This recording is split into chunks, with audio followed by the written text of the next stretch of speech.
சேவை. இப்போ ஒருத்தருக்கு தீர்க்க ஞானம் வந்துடுது. அவரு ஏதாவது ஒரு துக்கமா இருக்கிற மனுஷனையோ இல்ல ஆத்மாவையோ பார்க்குறாரு. அவர் மனசு ரொம்ப கஷ்டப்படுது and he does something good for them. அவருக்கு என்ன ஃபீலிங் வருதோ அது தீர்க்க ஞானத்தோட ஃபீலிங்கா இல்ல சேவை பண்றதா உள்ள கான்செப்டா? இது தீர்க்க ஞானத்தோட ஃபீலிங்கா இல்லைன்னா கூட இந்த மாதிரி நிறைய பேருக்கு இந்த ஃபீலிங் வருது இல்லையா? இந்த ஃபீலிங் ஆத்மாவோடது கிடையாது. உங்களுக்கு புரிஞ்சுதா? இதுல யாரோட இதயம் கருணையுள்ளதா இருக்கோ இதெல்லாமே ஆத்ம நிலையற்ற சுபாவத்துல இருக்கு. அதை தவிர வேற யாரு சேவை செய்யறாங்களோ ஹெல்ப் பண்றாங்களோ அது எது வேணாலும் இருக்கட்டும், நான் செய்யறேன் அப்படின்ற வகையில தான் அவங்க செஞ்சுக்கிட்டு இருக்காங்க. அதுக்கான பலன் கிடைச்சிடுது, புண்ணியமும் கிடைக்குது. மறுபடியும் ஜென்மம் எடுத்து அவங்க அனுபவிக்க வேண்டியதா இருக்கு. ஆனா ஒருத்தருக்கு தீர்க்க பார்வைன்னு ஒன்று கிடைச்சிருச்சுன்னா அவங்களுக்கு அடுத்தவங்களோட துக்கத்தால எந்த ஒரு ஃபீலிங்ஸும் நிச்சயமா வர்றது கிடையாது. எந்த ஹெல்ப்பும் அவங்களுக்கு பண்ண தோணாது. அவங்க எந்த ஃபீலிங்ஸ், அதாவது அடுத்தவங்க துக்கத்தை கண்டு அதை பார்த்து அவங்களுக்கு எந்த ஒரு ஃபீலிங்ஸும் வராது. எந்த துக்கமும் அவங்கள டச் பண்ணாது. ஞானி, இந்த ஞானம்னு ஒன்று இருக்கு, அது அவங்களுக்கும் சரி அடுத்தவங்களுக்கும் சரி துக்கங்கிறது வர்றது கிடையாது. கருணை, கருணை ரெண்டு வகைகளில் வரும். கருணைங்கிறது இல்லைன்னு இருக்கலாம், இன்னொரு கருணையும் இருக்கு. எங்கேயோ இருக்கிற ஒருத்தருக்கு இங்கேருந்து நாம கருணை பட்டுக்கிட்டு இருக்கலாம். எது இந்த கருணைங்கிற வகையில வருதோ அது எல்லா விஷயங்களுக்கும் அப்பாற்பட்டது. அதோட டியூலிட்டி உள்ளே இருந்தே முடிஞ்சு போயிடுது. அப்போ அதுக்கு சுகம், துக்கம், கருணை, இரக்கம், நல்லது, கெட்டதுங்கிற மாதிரி எந்த ஒரு விஷயமுமே அதுக்கு கிடையாது. வெறும் அன்பு, கருணை தான் இருக்கும். அதோட இங்க ஹெல்ப் பண்ணும்போது நான் ஹெல்ப் பண்றேங்கிற அப்படி எண்ணம் வராது. இது நம்மளுடைய கர்மவினைய வருது, செஞ்சு முடிக்கிறோம், அவருக்கு ஹெல்ப் பண்ணா நமக்கு சான்ஸ் கிடைச்சிருக்கு, விதியும் வந்துருச்சு, ஹெல்ப்பும் நடந்துருச்சு, இட் ஹேப்பன்ட். புரிஞ்சுதா? இதுதான் தீர்க்க பார்வைக்கு இருக்கிற டிஃபரன்ஸ், அதுவும் மாய பார்வை கூட.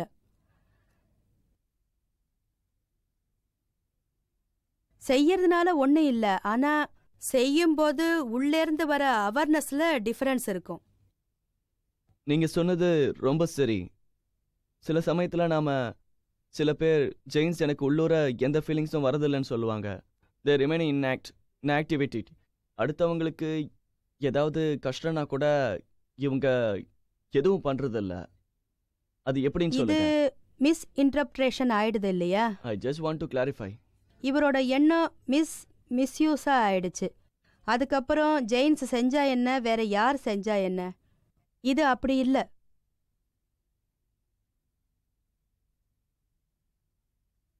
அப்படி இல்லைன்னு சொன்னேன். எங்க அது இன்பர்னா இருக்கணும், உள்ள இருந்து வரணும். யாரையாவது பார்த்துட்டு நமக்கு அவங்களுக்கு ஹெல்ப் பண்ணணுங்கிற ஃபீலிங் வரத்தானே செய்யுது, அது உள்ளே இருந்து தான் வரணும். இன்டெலெக்சுவலா அது வரது கிடையாது. இப்போ உதாரணத்துக்கு ஒருவேளை நடுவில் இன்டெலெக்சுவல் வந்துருச்சுன்னா, புத்தி வந்துருச்சுன்னா இந்த ஃபீலிங்ஸை தூக்கி வெளியில போட்டுடும். தேவையில்லாத ஆர்கியூமெண்ட்ஸ் செஞ்சு அந்த ஃபீலிங்ஸையே இல்லாம ஆக்கிடும். ஃபீலிங்கே இருக்காது. அப்போ உள்ளூர ஞானிகள்லாம், தீர்த்தங்கர்கள்லாம், அவங்களுக்கெல்லாம் எப்படி இருக்கும்? கருணை இருக்கும், அவங்களுக்கு இரக்கம் இருக்கிறது இல்ல, கருணை தான் இருக்கு. ஆக்சுவலா இருக்கிற கருணையை விட்டுடுறாங்க. அப்போ அவங்கள பொறுத்த வரைக்கும் எல்லாமே ஒன்னா முடிஞ்சு போயிடுது. புரிஞ்சுதாப்பா? இது இன்டர்பிரேஷன் ஆகி அந்த மாதிரி தான் ஆயிடுது. பெரிய மகான்களுக்கு எல்லாம் இரக்கம் இருக்கிறது இல்ல, கருணை தான் இருக்கு. இது பெரிய ஹை ஸ்டேஜ் கருணை. Compassion is very high then Mercy. யார் மேலேயாவது இறக்கப்பட்டா உடனே ஈகோ வந்துடுது. அடுத்தவங்களுக்கு கஷ்டப்படுறாங்களே, எனக்கு கஷ்டமா இருக்கு, நான் ஹெல்ப் பண்ண போறேன் அப்படின்னு சொன்னா அந்த இடத்துல என்ன ஆகுதுன்னா, நான் ஒருத்தருக்கு ஹெல்ப் பண்ண போறேன். அதாவது அவங்க கஷ்டத்துக்கு நான் ஹெல்ப் பண்ண போறேன்.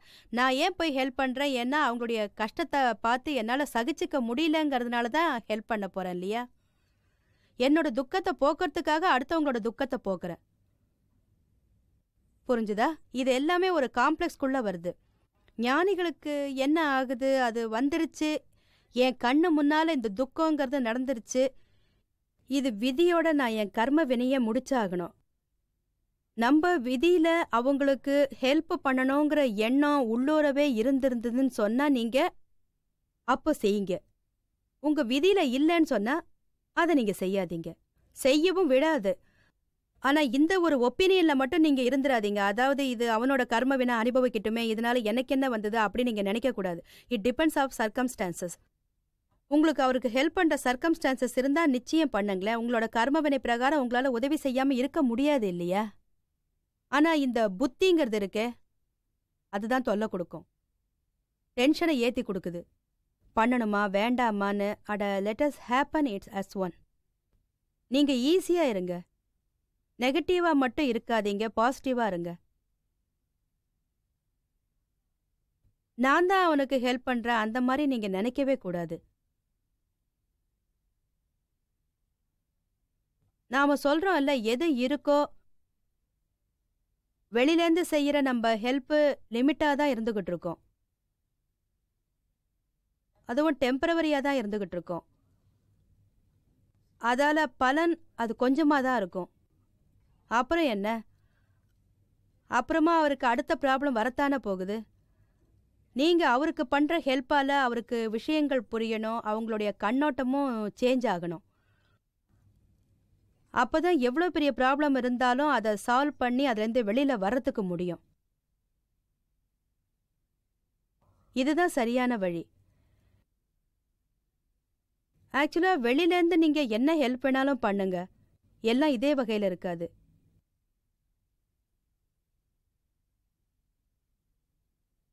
எல்லாமே தர்மந்தான். ஜெயின்ஸ்ல கூட தர்மங்கள், தானங்கள், அடுத்தவங்களுக்கு சேவை, இது எல்லாமே சொல்லப்பட்டிருக்கு. ஹெல்ப் பண்ணணும்.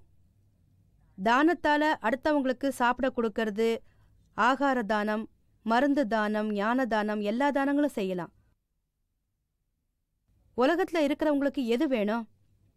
பசியா இருக்கிறவங்களுக்கு உணவு வேணும், நோயாளியா இருக்கிறவனுக்கு மருந்து வேணும், படிக்க சில பேருக்கு உதவி வேணும். இதெல்லாம் சாஸ்திரத்திலேயே சொல்லப்பட்டிருக்குல்ல. தானங்களை பத்தி சொல்லியிருக்காங்களே, செய்யாதன்னு சொல்லியிருக்காங்களா? இந்த கர்ம வினைகளை விடுவிக்க தானங்கிறது நிச்சயமா தேவை. பகவான் என்ன சொல்லியிருக்காரு? தானங்கள் செய்யுங்கன்னு சொல்லியிருக்காரு. புரிஞ்சுதாப்பா? இதெல்லாம் இதெல்லாம் இன்டர்பிரியேஷன் ராங்காவே எடுத்துக்கிறாங்க. நம்ம தேவைக்கேற்ப இன்டர்பிரேஷன் ஆக்கிக்கிறாங்க.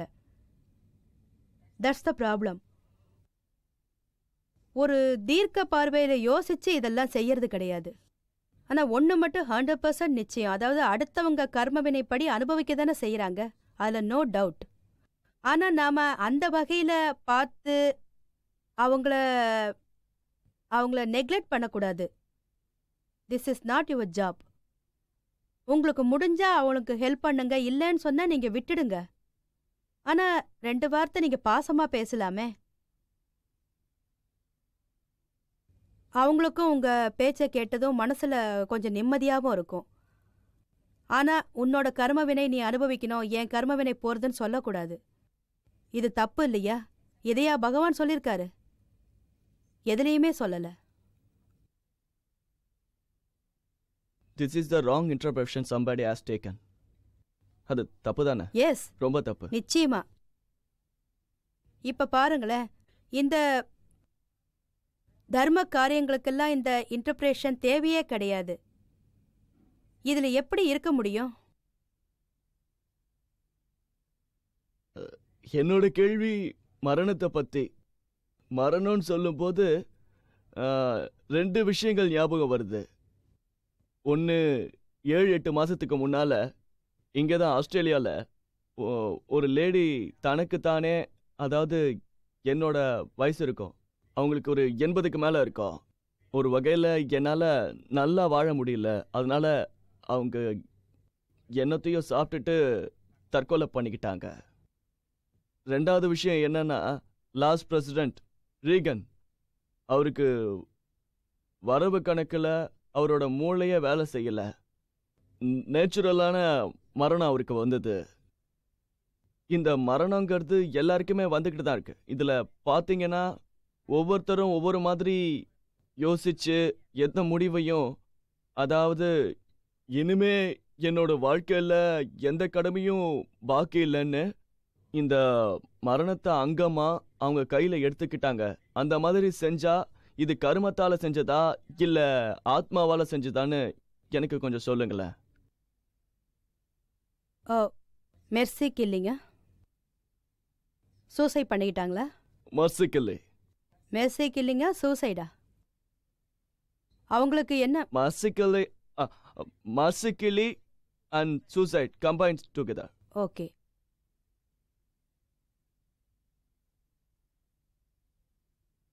இந்த மெர்சி கில்லிங்காக இப்பெல்லாம் நிறைய கான்ட்ரவர்சஸ் நடந்துகிட்டு தான் இருக்கு. தர்ம ரீதியா இத பார்த்தோம்னா இத மெர்சி கில்லிங்க தற்கொலை அப்படின்னு கூட சொல்றாங்க. தற்கொலை தான். ஆனா ஜைனர்கள் பாத்தீங்கன்னா அவங்க ஒரு வகையில சொல்றாங்க, ஒரு தனியான விஷயம். ஆனா இத நிச்சயமா விதி செய்யறதா அவங்க சொல்லல. எல்லாருக்காகவும் இது கிடையாது. அதாவது யாரு ஒருத்தருக்கு ரொம்ப பெரிய வகையில சரீர வலி உண்டாயிடுதோ அவங்க வாழறதுக்கு இனிமே சான்ஸே கிடையாது. அதோட மரணமும் வந்துட போகுது. இவங்க உடம்பு வலியால ரொம்ப பேர் நோய்வாய்ப்பட்டிருக்காங்க இல்லையா? ஸோ அந்த மாதிரி சமயத்துல ஒரு டிசிஷன் எடுக்கிறாங்க. அதாவது ஒரு நிச்சயம் பண்ணிக்கிறாங்க, இனிமே என்னுடைய உணவு தண்ணீர் எல்லாத்தையுமே கம்ப்ளீட்டா தியாகம் செய்வோம் அப்படின்னு. டெத்து, மரணம் வரைக்கும். இப்ப இவங்க இந்த வகையில பண்றதும் தானாவே பண்றது கிடையாது. அவங்க கட்டளைப்படிதான் செஞ்சுக்கிட்டு இருக்காங்க. குருவோட கட்டளைப்படி தலையில கை வச்சு அவங்க செய்யறாங்க. குருவோட கட்டளைப்படி இருந்து மற்ற நாட்களை தர்ம தியானங்கள்ல அவங்க செலவழிக்கிறாங்க. பக்தியில, தர்ம தியானங்கள்ல, அப்புறம் பரிகாரம், இது எல்லாமே செஞ்சு தன்னோட பாவத்திலேருந்து விடுபடுறதுக்கு முயற்சி பண்றாங்க. அதோட மரணத்தின் போது அவங்க நிச்சயம் இந்த சரீரத்தோட வேதனையினால அவங்களால வாழ முடியறது கிடையாது. பகவான்ல, பக்தியில, ஆத்மாவில் இருந்தாலும் அவங்களால இந்த அவஸ்தைகள்லேருந்து விலகிக்கணும்னு நினைக்கிறாங்க. ஆக்சுவலா இந்த செயல் ஜைன தர்மத்திலேயே இருக்கு. ஆக்சுவலா இத மெர்சி கில்லிங்னு சொல்ல முடியாது, சூசைட்னு சொல்ல முடியாது. இந்த சமூகம் இதை ஏத்துக்குது, மக்களை இதை தரிசனம் பண்ணணும்னு நினைக்கிறாங்க. அவங்களுடைய மரணம் உண்டானதும் ரொம்ப மரியாதையா நினைச்சுக்கிறாங்க. ஆனா இது குருவோட கட்டளை இல்லாம தானே செய்ய முடியாது. குரு செய்யின்னு சொன்னாதான் அதை செய்ய முடியும். குரு அவருடைய பொறுப்பை தம்மேல போட்டுக்கிறாரு. அவருடைய நலனுக்காக அவர் கூடவே இருந்து அவருடைய வேதனைகள்லாம் அசுபமா ஆக்க நினைக்க மாட்டேன், சுபமான நிலைமையிலே வச்சிருப்பேன்றாரு. அந்த மாதிரி பவர்ஃபுல் குருவும் இருக்காங்க. இப்பெல்லாம் அதெல்லாம் செய்யறதில்ல. யாரு என்ன வேணாலும் செய்யட்டும், அந்த மாதிரி குருவெல்லாம் இப்ப கிடையாது. யாருமே எதையும் கேட்கறதும் கிடையாது. உண்மையிலே இந்த மாதிரிலாம் இருந்திருக்குன்னு தான் நான் சொல்லுவேன். மற்றபடி மெடிக்கல் வேர்ல்டில் மெர்சி கில்லிங்ஸ் பெரிய கான்ட்ரவர்சஸாக எல்லாம் நடந்துகிட்டு இருக்கு. சிலர் எஸ்ன்னு சொல்றாங்க, சிலர் நோன்னு சொல்றாங்க. தர்மத்தில் என்ன சொல்லி இருக்குன்னா, நீங்க எந்த கர்ம வினையை கொண்டு வரீங்களோ அதை முடிச்சிடுறது தான் உங்களுக்கு என்னைக்குமே நல்லதுன்னு சொல்லியிருக்கு. யாருக்கு எவ்வளவு அனுபவிக்கணுமோ அதை அவருக்கு நீங்க மெர்சி கில்லிங் பண்ணி அவரோட கஷ்டங்களுக்கு ஒரு முக்தியை கொடுத்துடுறீங்க. ஆனா தர்மம் இதை ஏத்துக்கிறது கிடையாது. கர்மவினையோட சித்தாந்தம் இதை சொல்றது இல்ல. நீங்க இப்படி கட் பண்ணி விடுறதுனால அவங்களுக்கு இது முடிஞ்சு போறதும் கிடையாது. நெக்ஸ்ட் லைஃப்ல இது பாக்கி இருக்கத்தான் செய்யுது. அதை அனுபவிச்சே தான் ஆகணும். அதனால தர்மத்துல மெர்சி கில்லிங்க அவங்க அக்செப்ட் பண்றது கிடையாது. தவிர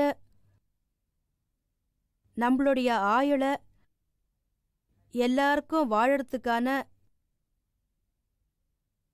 ரைட் இருக்கு. அடுத்தவங்களோட இயற்கை விதிப்படி கர்மவினை அவங்களுடைய லைஃபுங்கிறது அங்க அவங்களுக்கு டிசைட் ஆயிடுது. இதை டிசைட் பண்றது மனுஷனோட கையில கிடையாது. உங்களுக்கு புரிஞ்சுதா? புரிஞ்சுது. ஆனா எனக்கு இப்போ ஒரு முனிவரோட ஸ்டோரி ஞாபகத்துக்கு வருது. தேவர்களுக்கும் கானகர்களுக்கும் சண்டை நடக்கும்னு சொல்லப்பட்டிருக்கு.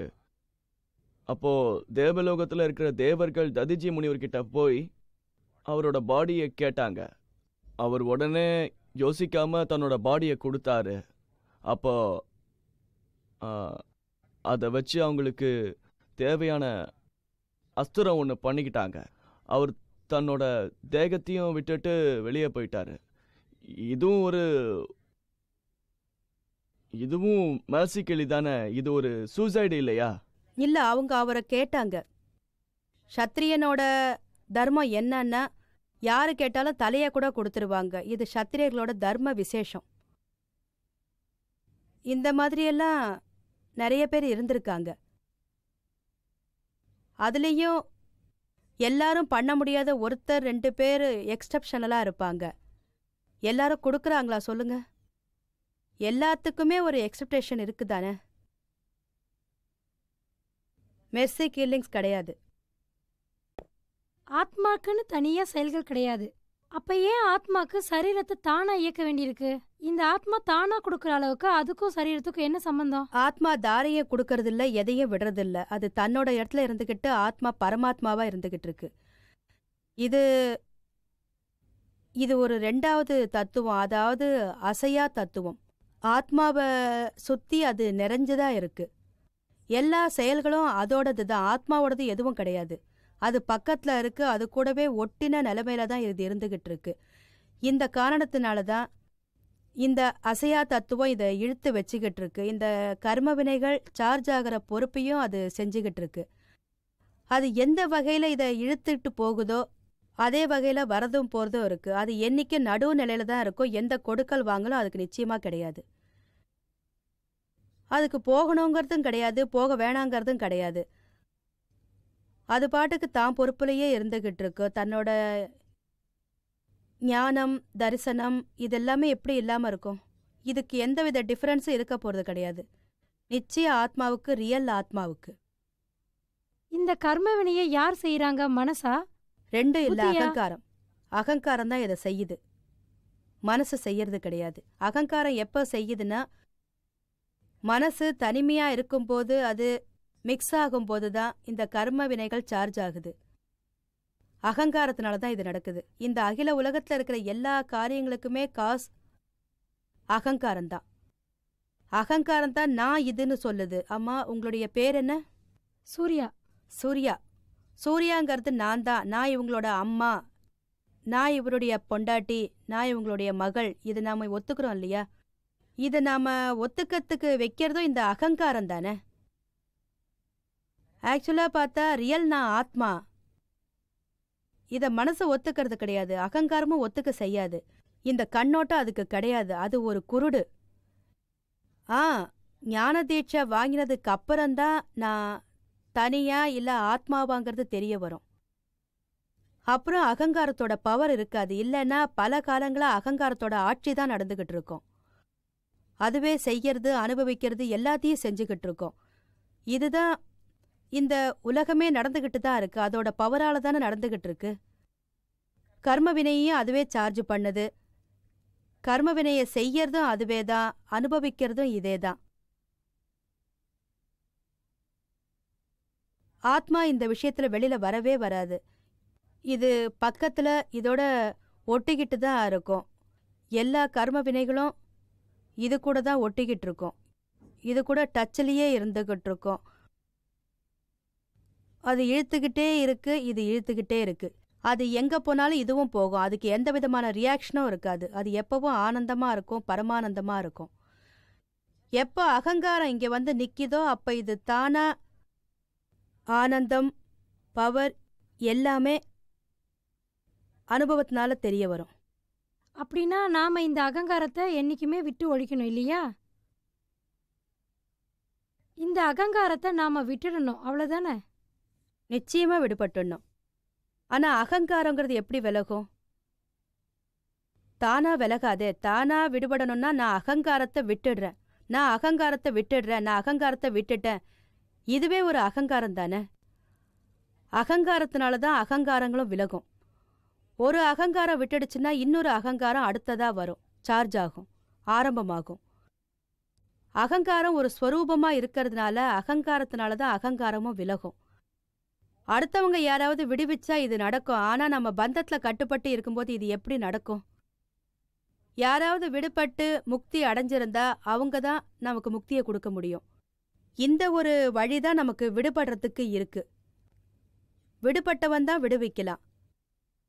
ஞானிகள் இருக்காங்க, ஆத்ம ஞானிகள் இருக்காங்க, அவங்க இதுலேருந்து விடுபட்டவங்க தான். முக்தி அடைஞ்சவர்கள்னு கூட நாம சொல்லலாம். அவங்க தான் இத விடுபட வைக்கிறவங்களும் விடுதலைக்கான செயல்காரர்கள் அல்ல. எல்லாம் நிமித்தத்தினால தான், நிமித்த பார்வையினால தான் இதை விடுபட வைக்க முடியும்.